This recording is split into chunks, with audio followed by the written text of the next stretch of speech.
I give evidence. That's how I work. I will only give you evidence. Now, I had another lady come to us actually on the show, and her sister had been killed. So I drew a picture, and I came on camera with the picture. And I sit down opposite her. Now, we've got the film crew. We were kept separate from the guest or the hero. And I walk in and I say, right, I got this picture I want to show you.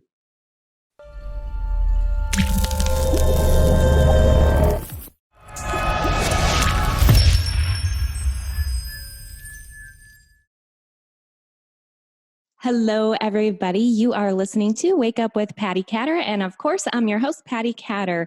Today, I am so excited. And I do say I'm excited often, but this time I'm really, really excited because we have Jayc Ryder on the show. And Jayc is a TV host and a psychic. And today is Valentine's Day. So I thought, my gut was telling me to go with Jayc. If you actually look at his website, he has a lot of lovey stuff on there. And those listening know that I'm not a real mushy person. So this is going to be an interesting show. Hi, Patti. It's nice to be here. Thank you. Thank you. I would love it first if you could just tell our listeners a tiny bit about where you grew up, just so that they know a little bit about your childhood and how you ended up where you're at today. Okay, here's the short version. Cough, cough. Grew up in New Zealand and had my first psychic experience when I was 10. My 10-year-old cousin had died and I was at his funeral. I threw a rose on his coffin as it was being lowered, ran into the community hall under the catering tables. You know how they have the white skirts around them? And I'm sitting there crying my eyes out. He was my best friend. He was my cousin. We were both 10. I'd spent all my school holidays with him. And I'm crying, and then I open my eyes and he's sitting next to me. Well, I saw his ghost sitting next to me. And he tells me that I have a special gift, I have special abilities. People aren't going to understand them. It's going to take me a while to come to terms with it as well. I got a bit of a fright, as you do, ran and saw my mum, and bless her heart, she said to me, of course you saw him, dear, he's in your heart. And we never spoke of it again. So it wasn't until my early 20s that I started investigating my abilities even more, because I was having all sorts of personal things happening. I was seeing things, my vision was changing. I could see auras, I had all sorts of energy things happening with my body. And one day I visited a friend and did a session with her and foretold a death.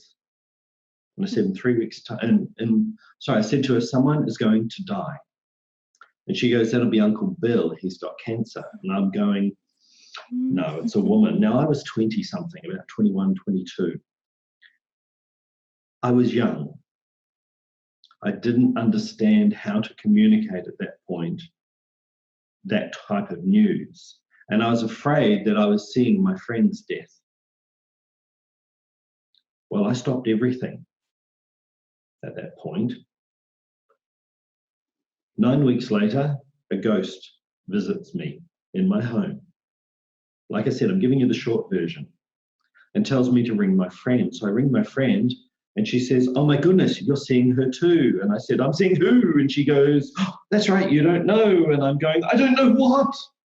I'm getting kind of upset at that point. And she goes, that's right, 3 weeks after your session, Mum died. And my first thought was, did I cause her death? Could I see death? What's going on with me? Am I going crazy? Should I be locked up? Nice padded room with a big white jacket that does it round the back. Do I need psychological help? Am I going crazy? Over the next 10, 20 years, I kept getting proved right. And people kept nicknaming me Mr. Right, Mr. Always Right. And people would try to challenge me, prove me wrong. I had one lady she showed me a photo and said, am I going to marry this man and have babies? And I looked at the photo. It didn't look anything like her. Huh. He was her step brother. Oh my goodness. And I said to her, look, he's loved you since you were born. He'll love you till you die, but you're not marrying him and you're not having babies. He's your brother. Oh, man. Yeah. Yeah, I've had people try to trick me. And it's hilarious because I'll sit back and I know what they're doing and I can play along with them. Now, I don't mean that to sound arrogant. Right. But I've seen a lot. I've had couples come to me who've had difficulties conceiving children. I've had families come to me with all sorts of murders, suicides, even sadly pedophilia cases. I've had wives come to me whose husbands have committed suicide and they're wanting closure. Now, back in 2011, I was meditating. I was in a happy relationship. I was having a lovely life in Australia. Oh boy. And I meditated, and during that meditation, I heard, in July 2012, you're leaving Australia. Get rid of everything. Huh? Really? Yes. But no buts, everything. So I trusted. My relationship ended mid-February 2012. In April 2012, I was invited to be on television in Ukraine on the TV show Bitva Extrasensive. And out of all the psychics in Australia, I was chosen. The thousands and thousands of psychics in Australia, I was chosen to represent Australia. That was the beginning of April 2012. So now I know I'm going to Ukraine in July. So the casting was being filmed in July. And I have a question. What language is the show in? Ukrainian. Okay, so I want to understand it. Dang it. I need some captions. I want to watch it. Well, they're very big on copyright here.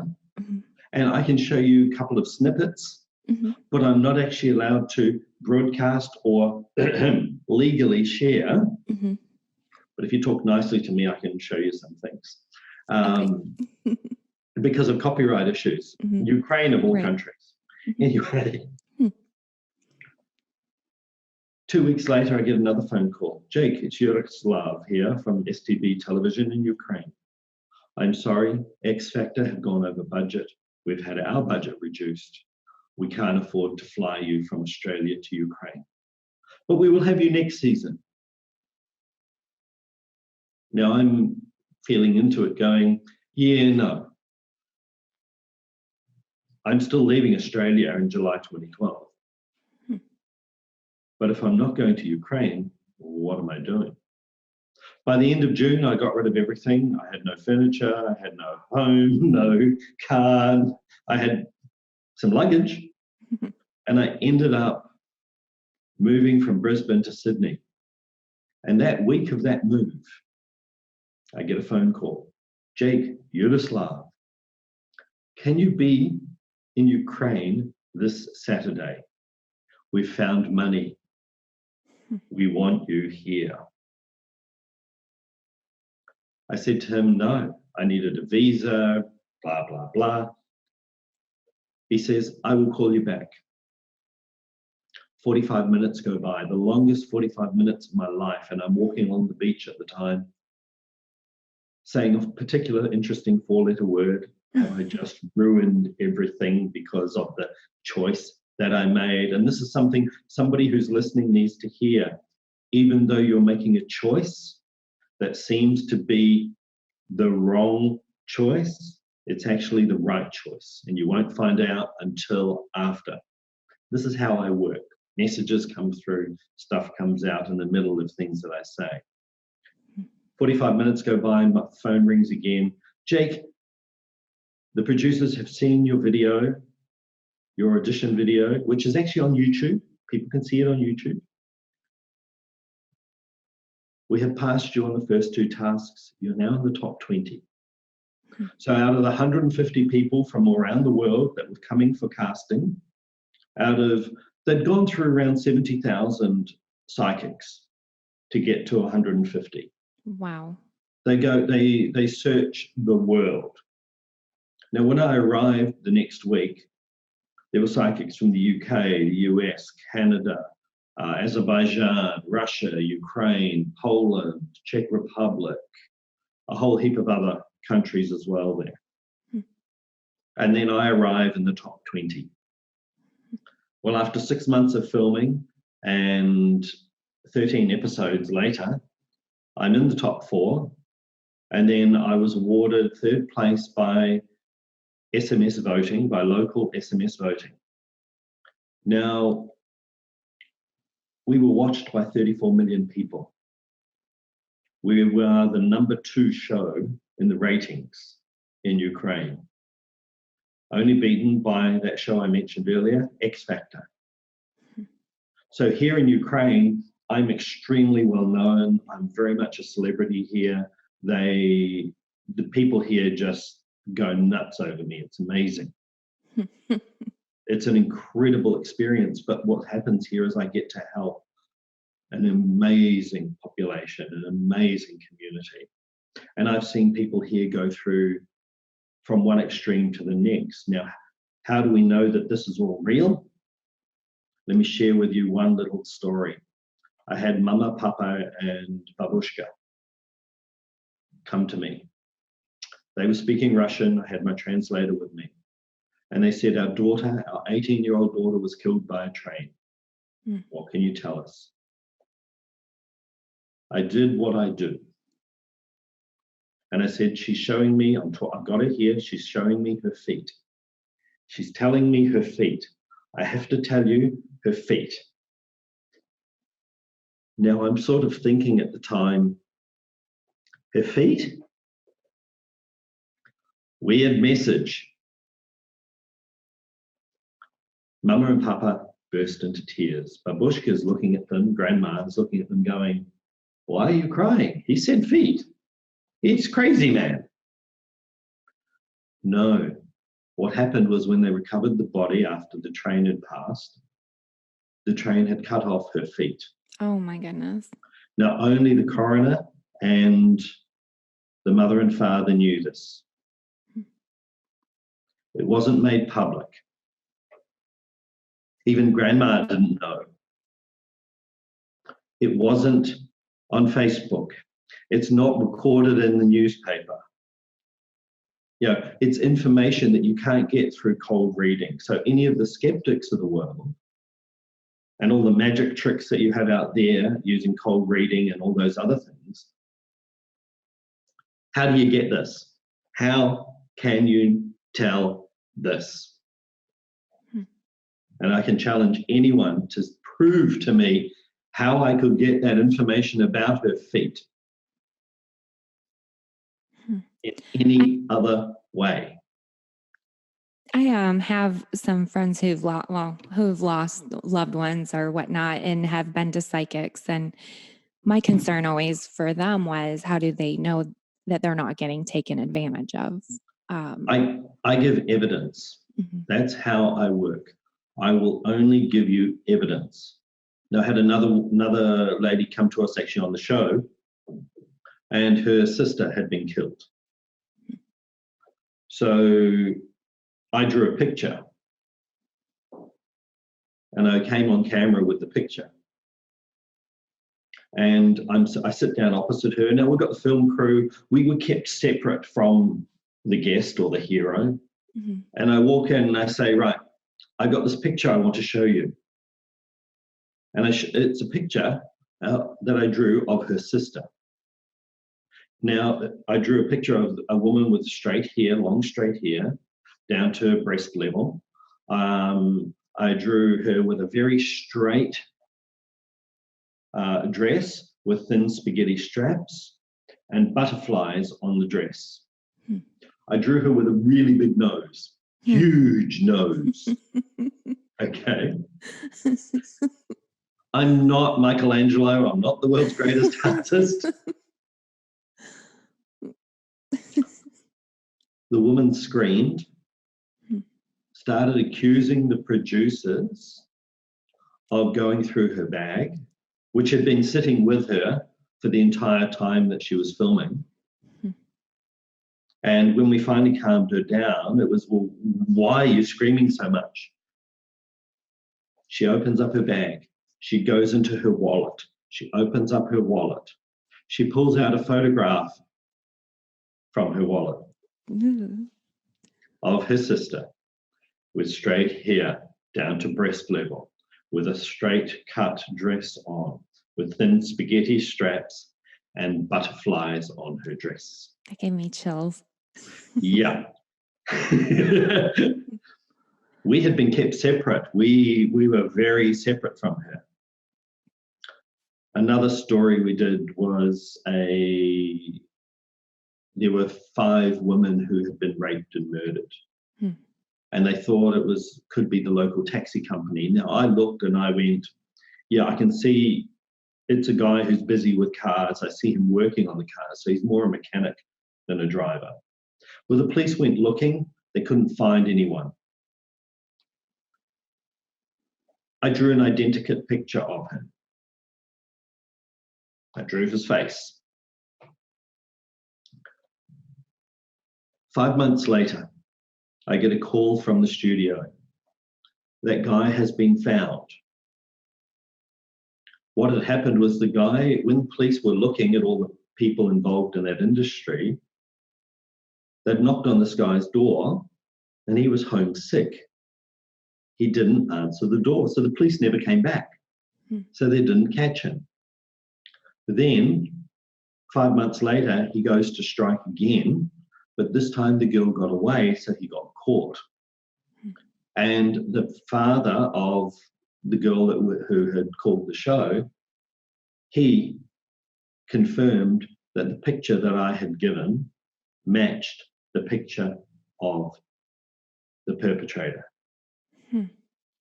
Wow. I kind of forgot that police do utilize psychics. Yeah, well, I give evidence, and I will only ever give evidence. And if I don't have anything, I'll tell you. Nope, there's nothing where that comes through, but you've got something else to deal with. And that girl I was telling you about earlier, whose brother, the photo with the brother, she actually had a health medical issue that she needed to deal with. And I said to her, if you hadn't wasted all our time, I could have helped you with that. Wow. Now, legally, I'm not allowed to do medical, but I get people coming to me asking for help with all sorts of things. I had a young man come to me with a brain tumor. 2 weeks later, the tumor had reduced in size from a golf ball to a pea. Did I help that? I have no idea, and I can't make claims that I did. All I know is that he was terminal when he met me, and then a few weeks later, he's no longer terminal. I don't understand what happened. I can't make any claims. But there's more going on to this world than we know. What about, so this is going to be the Valentine's Day episode. Do you have anything that you can share with our listeners who might be listening who, I don't know, do you have anything to throw out there? Because I don't even know what to say. You know what I'm going to say before I say it. I get that. Okay, here's the thing. When we meet somebody, let's just talk about the interaction between people for a second. Our chakras. Now we have 7 main chakras, and yes, there's lots of other chakras on the body, but let's just focus on the basic 7 for a minute. When we meet somebody, the first thing that happens is our sacral chakras, our sexual chakras connect, and can we mate with this person? Now, if they're not a part of our mating group, are they a threat to us?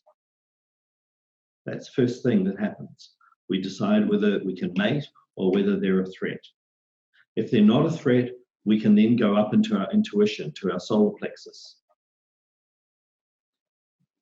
Now, with the solar plexus, that's where our gut instinct comes from. Can we trust this person? Then it goes up into our heart. Can we love this person? Then it goes out through our throat and we communicate with that person. However, because we've been brokenhearted, and it is a Valentine's episode, so for those who don't have a Valentine, because your heart's been broken, well, your solar plexus will be shut, your throat will be shut, and your heart will be shut. So what then happens is, can we mate with the person? Then we send the information up our spine, into our head, and we make up a story. And we live a story about that person. And we communicate that story, which is why then those relationships fail. Whereas if we connect with someone with love, unconditional love, that makes us vulnerable. But it only makes us vulnerable if we allow other people's opinions of us to be more important than our own. Now, my mission in life is to help people find love. Yes, I've done the murders and the suicides and all those deep and dark cases. And now I help a lot of families who have experienced domestic violence. And so I do a lot of work for people here and online. But more importantly, I put them all into a place of love. Now, I had one gentleman whose daughter had gone through a horrific experience. It was a horrible, horrible story. I'm not going to tell you the story. You don't need to know the story. But at the end of the day, end of filming, he walked up to me. Now, he was this big Ukrainian man, taller than me, bigger than me, huge. And he says to my translator, "Please, can you tell Jayc, thank you. You have brought peace to my heart and to the heart of my wife. We can get on with our life now. You've shown us what happened, why it happened, how it happened. You have brought peace to our hearts." And with tears in his eyes, he put his arms around me and gave me the biggest loving hug of my life.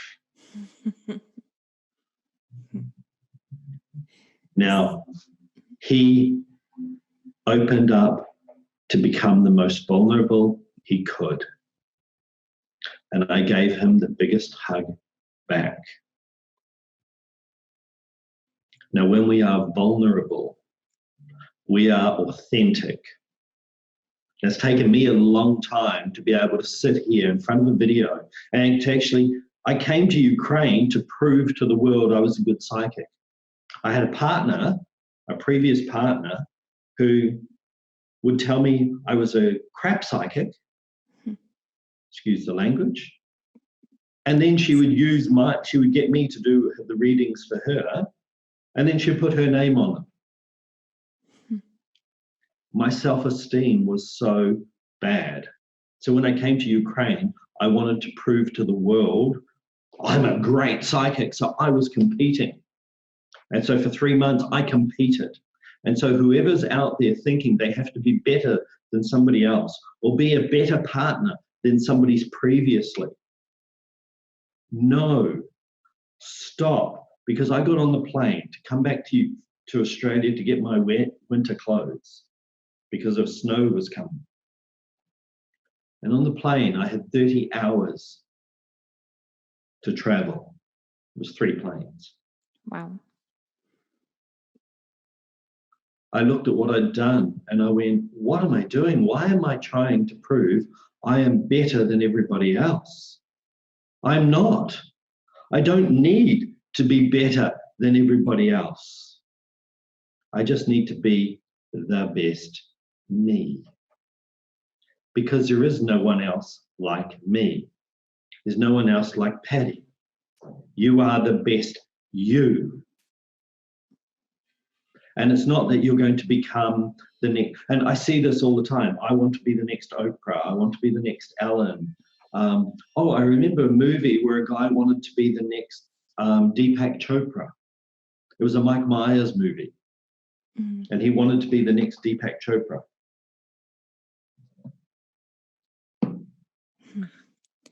But in actual fact, the lesson was to be the best you.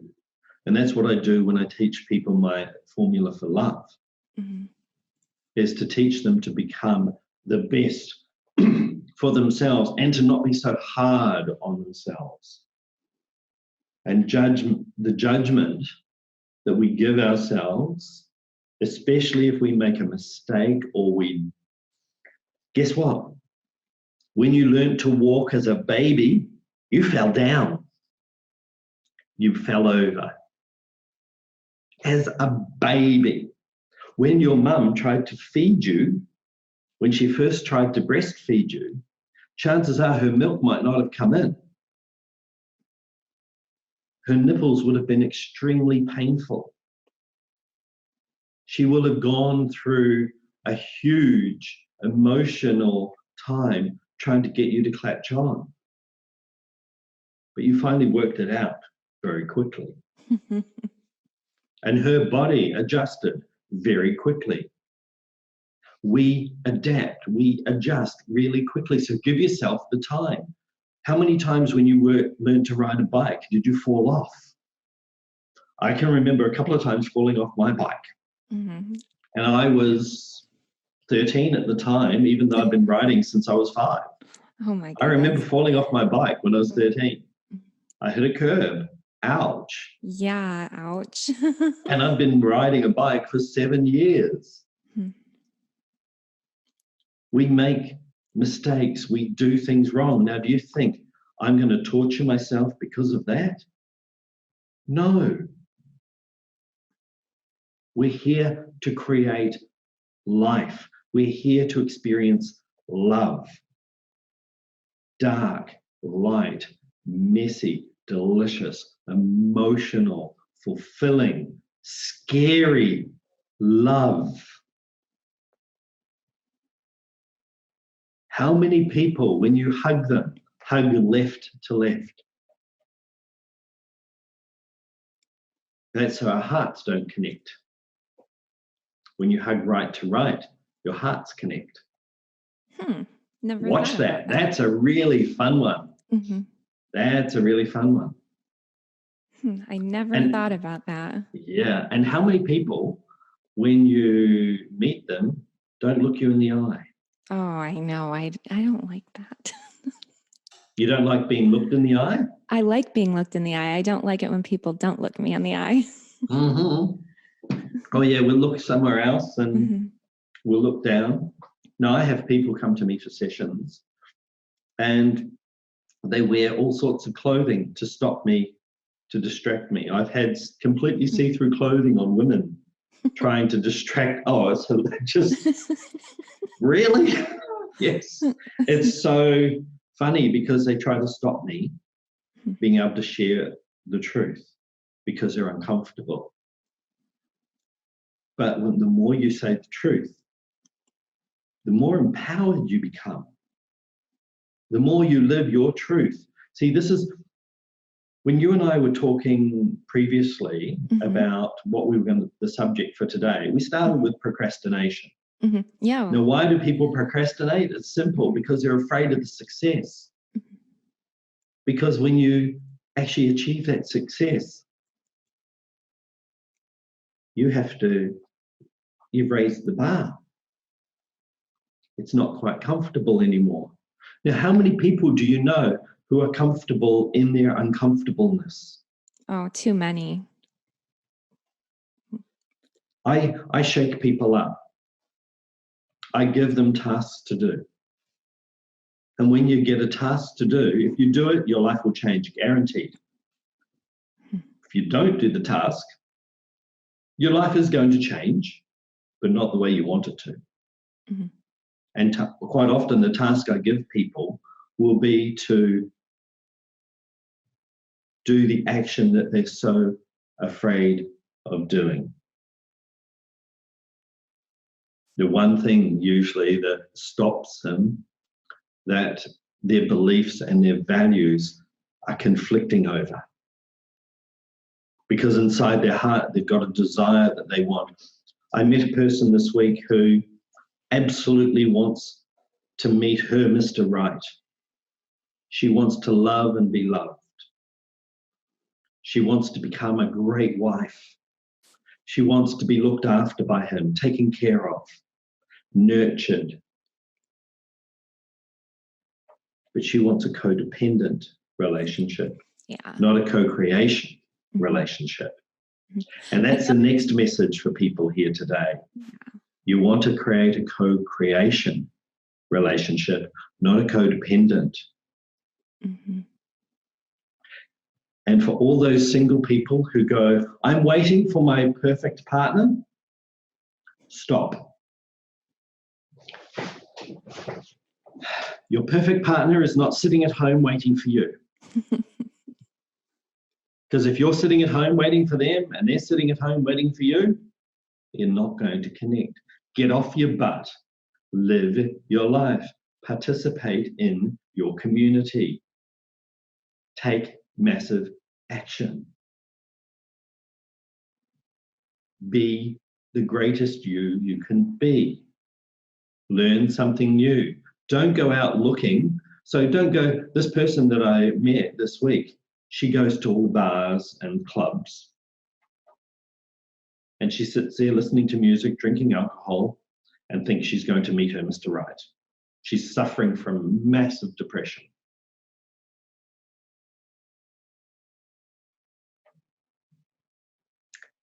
Do you think she's doing the right thing? No. But I saw what she's capable of, and I've given her tasks to do. Now the ball is in her court, because if she does those tasks, she will not only meet her Mr. Right, she will create the life of her dreams beyond her wildest dreams. You know, I think this is the quietest I've ever been during my podcast. And it's just because I'm so interested in what you're saying. Yeah, well, when I start, and this was why when I told you before we started that the TV producers would come on my earpiece and go, Jayc, short sentences, because they're trying to translate what I'm saying at the same time. And then they're trying to get a word in or trying to give me an instruction to get up and leave. Well, I didn't want to interrupt any of this because it was so good. I have had guests on the show where I literally just cut them off because I'm like, just stop. But this was so good so far. I don't even know what time it is. I don't know what year this is. Okay. Oh my goodness. Yeah, we've been talking for about 30 minutes now. Wow. Yeah, usually I'm a 20 to 30 minute girl, but oh my goodness, it's so good. Wow. Look, I love life and I love being able to help people. I mean, I died in 2015. Oh. I had emergency surgery. I do remember reading that. Angel Michael and 10,000 angels. I completely left my body. And from that day onwards, my life changed. I've got this huge scar from, well, just under my brow line. Mm-hmm.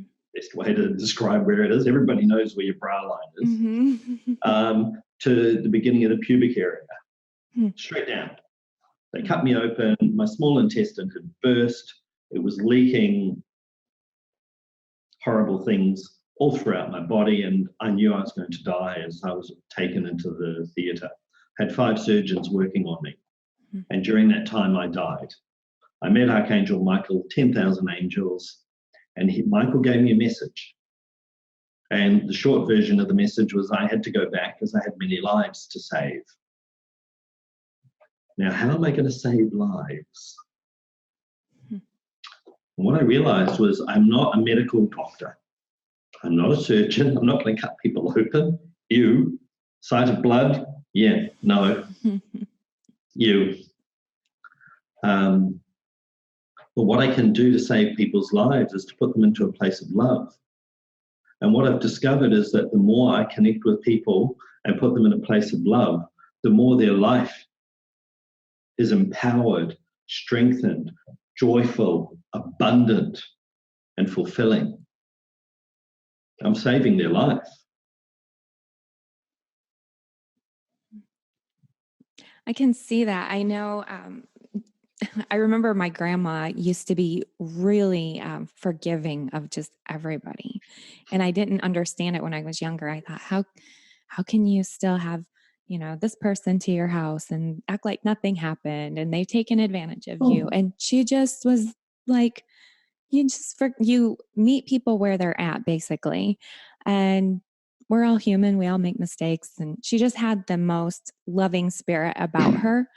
And as I get older, I've learned that it is a lot easier to be loving and not hold the grudges and the hate. And so I think that's a really good point. When I was married in Australia, I wanted to, well, the marriage ended and I was upset, like we all are when marriages end. And I was angry. And I was thinking about, how can I punish my ex-wife? Mm-hmm. Do you know what I did? Instead of trying to punishing her, no. Instead of trying to be negative, instead of trying to be horrible, I became more loving to myself. And do you know what happened? When I came on TV here in Ukraine, to 34 million viewers in Ukraine and over 100 million viewers worldwide on the Russian cable network, because the shows that I've been on have been syndicated around the world. I did an interview with her for the show because she was an important person from my past. Mm-hmm. Up until that time, we had been very friendly and happy and communicating okay. The divorce went through beautifully. When she saw me in the room, like this we are now with my webcam, mm-hmm. but I had a film crew with me in my room. I had 3 cameras. There was actually 15 people in my room. Producers, sound people, lighting, makeup. The amount of makeup I had to wear for television, oh my gosh. I feel sorry for what women have to go through every day with the amount of makeup that they wear. Oh my goodness. Huge empathy there. But she saw my world of television. And from that moment onwards, she realized that I had achieved my goal. I'd achieved the greatness in my life that I wanted, that I was able to touch the lives of 34 million people. And I walk down the street here, I get recognized. My supermarket, I've done autographs, I've done the whole celebrity stuff. I get recognized everywhere. People give me gifts and all sorts of, it's quite fun. You know, you sit in a chocolate shop and the waitress recognizes you, and next thing you know, she's bringing you presents. Mm-hmm. And she says, they say to you, I heard what you said to this person. Thank you. It worked for me too. Now, for my ex-partner in Australia, she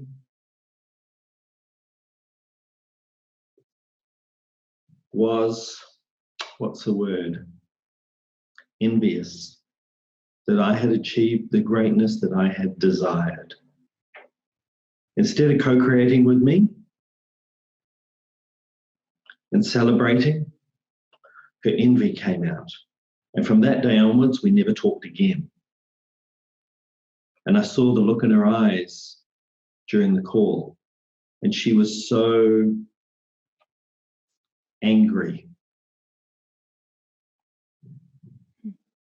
because she'd missed out on co-creating that life with me.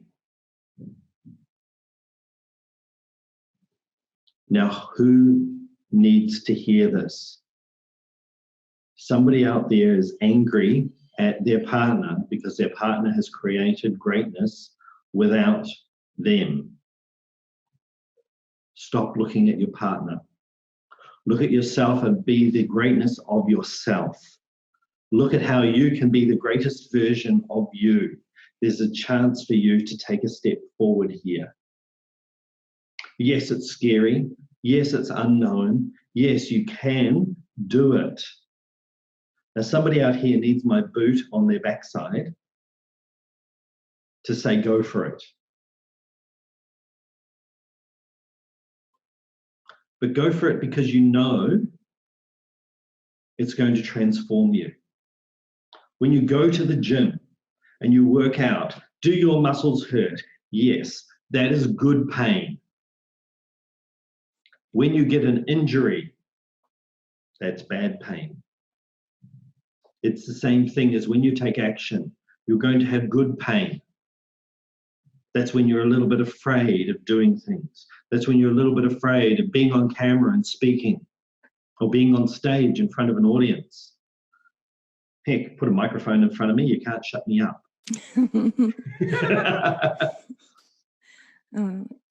You have been amazing. Where can people find you on social media? Okay, look up Jayc Ryder. Jayc Ryder. Go to jaycrider.com. Go look at me on Facebook. I accept most friend requests. If you're a real person, I'll actually accept you as a friend. Send me a message and I'll respond. Yes, and he does. He responds so quickly too. So thank you for that, Jayc. I do appreciate that. I'm so glad that you're on my show too. And I feel like we have more to talk about on other episodes because this was so entertaining to me. And you're just such a great, I would say, storyteller because I was so intrigued the whole time. So thank you. You've been very quiet. I know. I really don't think I've ever been this quiet. Maybe ever. Definitely on my podcast. Oh, wow, Jayc. Thank you so much again. And everybody, be sure to follow Jayc on social media. You're going to see his links in the show notes. You're going to see them all over my website and social media. And on this video, you're going to see the links. Jayc, thank you. And is there any one, like a last thing that you'd like to throw out there quick? Okay. The last point is when you tell yourself the truth, that's all that matters. And the truth can hurt. But with the truth comes good pain and bad pain. Make sure you know the difference.